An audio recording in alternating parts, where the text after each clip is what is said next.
Nüüd, kui sõda Venemaa ja Ukraina vahel jätkub, on Kiiev leidnud ainulaadse uue sihtmärgi.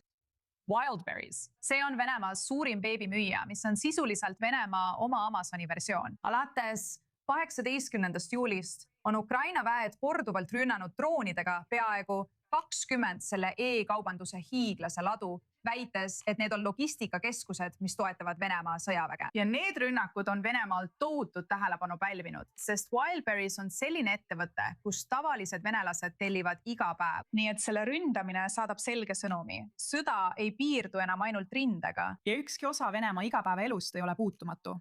On oluline märkida, et Ukraina on süstemaatiliselt suurendanud oma kaugmaa droonirünnakuid Venemaa naftarafineerimistehaste vastu. Majanduslik infrastruktuur, nüüd ka kaubanduslik logistika, kõik selleks, et tekitada Venemaal maksimaalset segadust ja suurendada survet Putinile. Ja meiega liitub nüüd doktor Ela Itkin, külalisteadur Venemaa programmis Riikliku Julgeolekuuuringute Instituudis.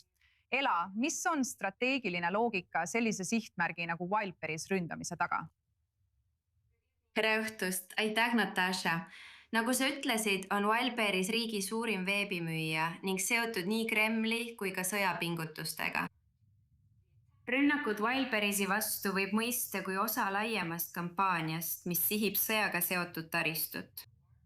Viimastel aastatel on ettevõte müünud kaupu sõjaväele, annetanud raha rindele ning lubanud mõningaid oma ladusid okupeeritud Ukraina aladel kasutada Vene sõjaväel. Nii et sellest vaatenurgast ettevõte ei ole lihtsalt tsiviilne äriline üksus, vaid on seotud Venemaa sõjalise taristu ja logistikasüsteemiga. Huvitav. Nii et Wildberries on Venemaa Amazoni vaste.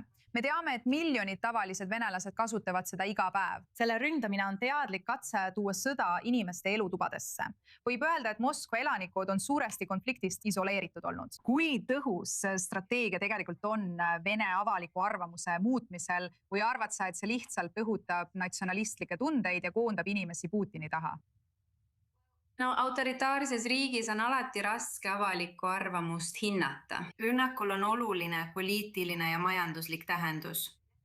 See annab märku, et sõda on jõudnud koju kätte. Otseste ohvrite arv näib olevat suhteliselt piiratud, kuid majanduslikud tagajärjed on palju laiemad. Umbes 200 000 väikest ja keskmise suurusega ettevõtted kaotasid rünnakus kaupu ja neil on vähe lootust hüvitisele. Kui me ühendame halveneva majandusliku olukorra ja kasvava avaliku rahulolematuse rünnakute ning kaupade ja raha kaotuse pärast tõsise võimalusega uueks mobilisatsiooniks, siis ma arvan, et on mõistlik öelda, et selle sõja etapis ainuüksi natsionalistlikust meelestatusest ei pruugi enam piisata avaliku toetuse säilitamiseks. Kas nende rünnakute taga on läbimõeldud majandussõja strateegia? Kas te arvate, et need mõjutavad mingil mõõdetaval moel Venemaa võimet sõda rahastada ja jätkata? Ma arvan, et selle taga on majanduslik strateegia. Viimase 2 nädala rünnakute põhjustatud majanduslik kahju ulatub juba sadadesse miljarditesse rubladesse ja võib potentsiaalselt jõuda triljoniteni. Eriti kuna üha rohkem ladusid jätkab põlemist. Sellel võivad olla laiemad majanduslikud tagajärjed, aidates kaasa inflatsiooni kasvule ja halvendades veelgi Venemaa niigi keerulist majanduslikku olukorda. Kahju ei piirdu ainult Wildberriesiga. Lõppkokkuvõttes tunnevad seda väiksed ja keskmise suurusega ettevõtted. Kui sellele lisada veel Ukraina rünnakud nafta ja energiataristule, taristu on pannud terved Venemaa majandussektorid tugeva surve alla.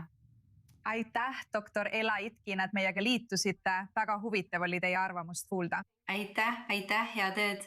Head tööd.